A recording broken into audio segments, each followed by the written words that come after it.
Hello, and welcome to Insider Insights. I'm Emma Wegner, Associate Educator in Public Programs and Creative Practice at the Met. While the museum is temporarily closed, we're providing closer looks at objects from the collection and exhibitions with Met experts. We hope you'll continue to join us as we debut each new program in the series. Today, we're joined by my colleague Eleanor Soo-ah Hyun, Associate Curator in Asian Art, who is going to discuss Munbangdo, a Korean still life painting genre that emerged in the late 18th century during the Joseon dynasty, and in particular, Munbangdo Screen in the Met's collection. Eleanor, thank you so much for being with us today. Thank you, Emma, for inviting me to participate in this great series, Insider Insights, to give this talk, Picturing Possessions, that focuses on a Korean Munbangdo painting in the Met's collection. This screen was acquired in 2005 and was featured in a pioneering 2008 special exhibition in the Arts of Korea Gallery entitled Beauty and Learning Korean Painted Screens. It was one of the earliest exhibitions in a Western museum on Munbangdo painting. This time of sheltering made me appreciate this painting in an unexpected new way. In adapting to our new reality of distancing, I've become completely dependent on digital and internet devices to communicate and work. But I've also spent more time on them for entertainment, connection, and escapism. Currently, and for the past few months, the museum and its objects are only accessible through the website, through video and photographs.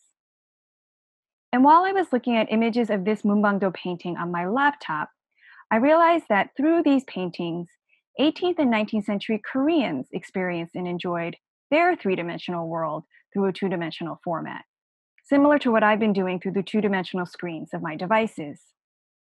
Just as digital media helps us to delve into the past, look at current trends, and see faraway places, this painting depicts antiquarian and past traditions, new technological trends and objects, and cultures outside of Korea. So, this painting is the 18th and 19th century analog versions of YouTube. No, I'm just kidding. That's going too far. But seriously, Munbangdo paintings are diverting and decorative images that have instructional messages and carry hopeful symbols of good health and fortune. So what are these paintings? As you can see, they're paintings of objects associated with the scholar's study, which is called a munbang. Hence, the name of the genre is Munbangdo. Some of you might have heard the term chaekgeori as the name of this painting genre. Chaekgeori means bookshelf, with chaek meaning book, and geori is a vernacular Korean suffix meaning to place or hang. Chaekgeori has become a common term nowadays, but the historically accurate name is the broader term of Munbangdo, so I advocate for its use and will refer to the genre and its three types as Munbangdo. As a painting of objects, this is a still life painting genre. It's important to note that unlike in the West, still life painting was not a prevalent genre in East Asia. Thus, the emergence of Munbangdo indicates an interesting development in Korean painting history, a development that is the result of global interactions in the 17th, 18th, and 19th centuries with Qing dynasty China, Edo period Japan, and Western missionaries and merchants.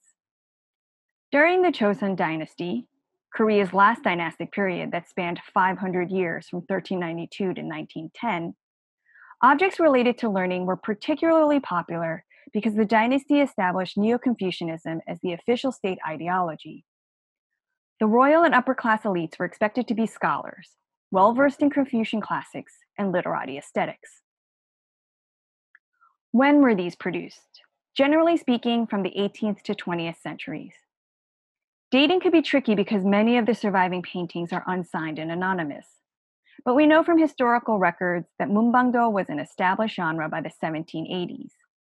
And it continued to be popular through the 19th and into the 20th centuries until the Korean War.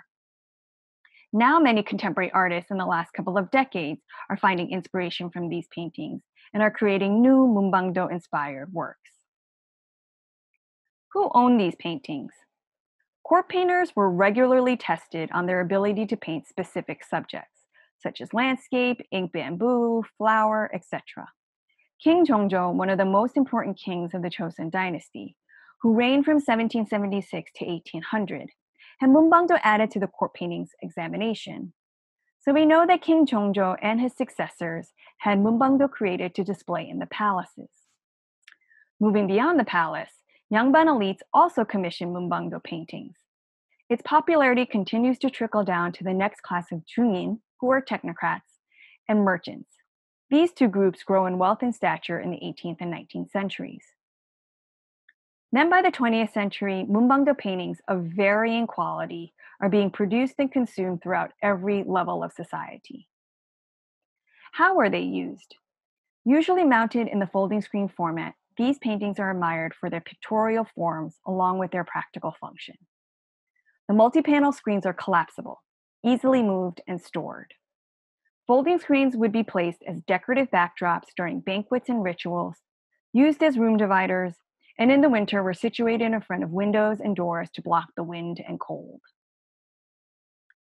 Pre-20th century Korea is often wrongly described as being closed off and insular, but Munbangdo, its emergence, its styles, and the depicted objects all demonstrate that Joseon Korea was very much engaged with and aware of global trends. So Korea's engagement with the world didn't start with the Korean War in the mid-20th century, nor now with the movie Parasite or K-pop and BTS. It started long before. Here are details of 3 Munbangdo screens, 2 panels from each screen. These details show the 3 types of Munbangdo paintings: bookshelf, isolated, and stacked. You can see that they are different in composition and style. This 8-panel folding screen, now in the Asian Art Museum San Francisco, is famous in Munbangdo studies because its discovery in the 1990s by Kay Black of Denver Art Museum brought Munbangdo paintings out of obscurity and into the spotlight. When she found it in Columbia University's Star East Asian Library, it wasn't in a screen format, but mounted as 8 separate hanging scrolls. One of her biggest discoveries was a signature. The painter ingeniously adds his signature onto the underside of a seal chop. Finding the signature changed the attribution from anonymous to this painter Iung-nok, who was a court painter, and led modern scholars and curators to reconsider these paintings from folk paintings to court paintings. Afterwards, everyone examined the Munbangdo paintings in their collections to see if there were signatures on the seals. And now there are about 15 Munbangdo with signatures. In addition to the seal, the rediscovery of this painting was revelatory because of its painting style. This Munbangdo clearly shows implementation of linear perspective and volumetric shading to create illusions of spatial recession and depth, techniques associated with Western painting. By the 18th century, Western-style painting was well known in East Asia and was being practiced by some painters. Joseon painters encountered Western images from various sources. Some court painters were part of envoy teams to Beijing, and while in Beijing, they saw Western paintings, visited Catholic cathedrals, and interacted with Westerners. And those Joseon painters who did not travel could see Western images through prints that circulated throughout the region. Bookshelf Munbangdo is the genre of painting in which Joseon painters wholly embraced and implemented Western techniques to create an illusion. In this case, an illusion of a shelf holding objects. These are normally called bookshelves. They are also display shelves. Looking more carefully, one can see that there are a lot of objects displayed on asymmetrical shelving. This style of shelving is like that of duobaoge, literally meaning many treasure shelf. That was a popular furniture object in Ming and Qing China. Our Chinese Treasury Gallery is inspired by duobaoge. Since it's off the beaten path, I'm going to go on a brief tangent and introduce the Met's Chinese Treasury Gallery. It is Gallery 219, the smallest gallery of the Florence and Herbert Irving Galleries for Chinese Decorative Arts, located on the 3rd floor, above and accessible from the Chinese Painting Galleries. The display cases in the Chinese Treasury Gallery are contemporary versions of a duobaoge, decorative shelving with irregularly shaped units to showcase various types of objects. The Chinese Treasury Gallery is truly a gem, so when you're at the Met, it is worth finding and experiencing in person. Now back to Munbangdo. Like the Chinese Treasury Gallery, the asymmetrical tiered shelving in bookshelf Munbangdo take their inspiration from Dobalga. Bookshelf Munbangdo is as much about displaying a collection of objects as it is about being decorative. In the interest of time, I won't discuss the isolated type, and for the remainder of the talk, we'll focus on the Met's Munbangdo, which is a stacked type. Books are placed on top of each other, with various other kinds of objects interspersed on and around them. Stacked Munbangdo imagery has a verticality and a density of objects, befitting the dimensions of the tall, thin screen panel. It's like Manhattan being an island. Since there is limited space to spread horizontally, everything gets brought in together closer and denser and stacked higher.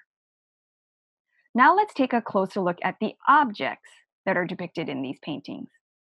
As the historical name of Munbangdo suggests, these are objects linked to the scholar's study, so it's all about learning and erudition.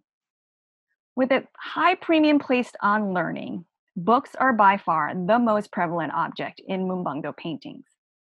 King Jongjo singles out books as one of the reasons he admires Munbangdo. An exchange between the king and his officials in 1791 was recorded, and it states, "Looking at the bookshelf behind the throne, His Majesty asked his officials, 'Do you see them?' They answered, 'Yes, we see them.' Then His Majesty laughed and said, 'These are not real books, but a painting.' The philosopher Zheng Yi said, 'Even if one cannot read books, entering one's study and touching the books provides enjoyment. I came to realize the meaning of that saying through this painting.'" This episode conveys the joys of having a library and being around books, but also tells of the substitutional and instructional roles that a Munbangdo painting played for King Jongjo and his officials. The paintings of books help the king understand the statement of an earlier philosopher, which he then made into a teaching moment. Additionally, for his officials, it was an eye-opening encounter as they realized they were not seeing a real bookshelf, but a painting of one. One did not become a Neo-Confucian literatus by reading alone. To be considered a true elite gentleman, one would have to be adept at writing prose, composing poetry, calligraphy, and painting. So it's not surprising to see brushes, rolls of paper, ink sticks, and ink stones in Munbangdo. And not just once, but in nearly all the panels.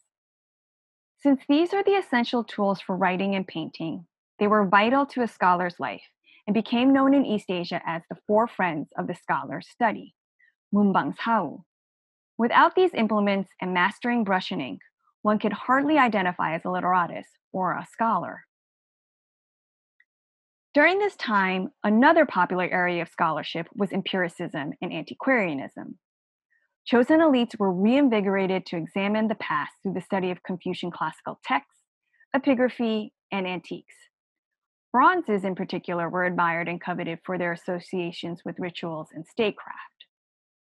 Chosen elites acquired and collected Chinese bronzes, particularly in the archaic style. But Munbangdo are not only about looking to the classics and past traditions.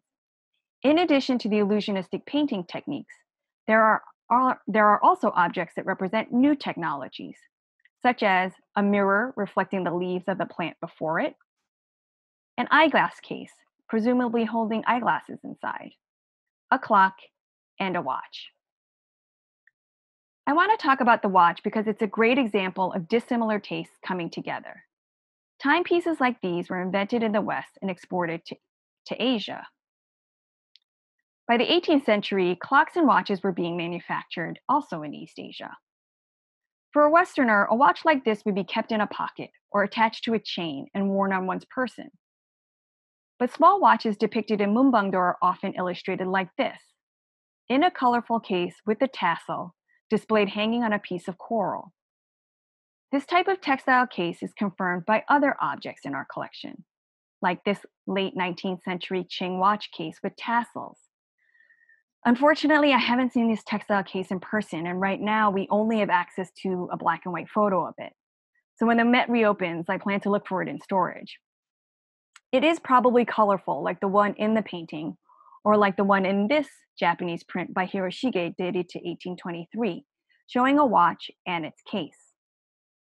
In East Asia, watches were outfitted. transforming them from small, round, metallic objects to watch faces in brightly colored tasseled textiles. This likely looked odd to the Westerner then, and to many of us now. Yet this practice of taking an object, embellishing it, giving it a different shape, adding different materials, happened regularly during this period in many parts of the world. For instance, Westerners imported Chinese and Japanese porcelain and fitted them with metallic mounts. While these fittings were trendy in the West, East Asians would have considered this practice odd. Instead of adding to the beauty of the ceramic, the glitzy mounts could detract from it, disrupting the smooth, gleaming porcelain surface, covering up the decorative motifs, and changing the entire silhouette of the porcelain vessel. The watch and these ceramics are reminders that exotic new objects and technologies were traded in multiple directions, and then were often adapted to fit domestic trends and tastes. Another characteristic of Munbangdo is the expression of hope and good fortune. And many times the messaging is coded, as in these three details. Do you see the shared trait? It's fruit. All three details are showing fruit that were symbols of fecundity and thus blessings. Melons, pomegranates, and watermelon are commonly depicted in Munbangdo. They are fruit with many seeds. The pomegranate and watermelon are usually shown sliced or peeled open to reveal the seeds inside. Grapes in their multitude are also a fertility symbol. As we know in traditional societies, there was little worse than being barren and childless without a family, clan, or community. I think we can empathize with this hardship a bit now with our own loss of socializing and community due to isolating and sheltering. If the coded messages aren't enough, there are overt textual expressions seen in the character pok, meaning blessing and good fortune, which decorate the ceramic vessels. In this panel, there is another hopeful wish, and that is longevity, having a long and implied healthy life with the character Soo on the ceramic jar. This wish for longevity is further reinforced with the visual pun of the narcissus painted above the ceramic. Narcissus or daffodils are flowers that bloom very early in the year and are visual markers that spring is coming. So they are flowers that signal reawakening and life after a cold winter. Their name, Susunhwa, embodies this idea of life, with the second character Sun meaning immortal. Though the first character Su is the character for water, it is also a homophone for the character longevity. Hence, Narcissus became a pictorial rebus for longevity and immortality. There are many more auspicious symbols and visual puns in this Munbangdo screen, too many to go into here. These symbols and expressions of long life, blessing, fortune, and abundance become increasingly prominent, resulting in more and more objects being depicted in Munbangdo. The greater number and density of objects leads to strong graphic and pattern styles. With some Munbangdo depicted with flat geometric forms that today may be described as having an abstract quality. Munbangdo leads to the emergence of another still life genre in the 19th century, which we have a nice example of, this screen attributed to Chang Seung-eum. But as you can see, this new genre moves away from abundance, from color, and from the inclusion of many different kinds of objects. It is entirely different from Munbangdo, so I'll save that topic for another day. With that, I'll end here. I hope this insider insight was like Munbangdo paintings, in that it was enjoyable and diverting, educational, and prompting more interest in Korean and Asian art, and conveyed expressions of hope and auspiciousness. Thank you.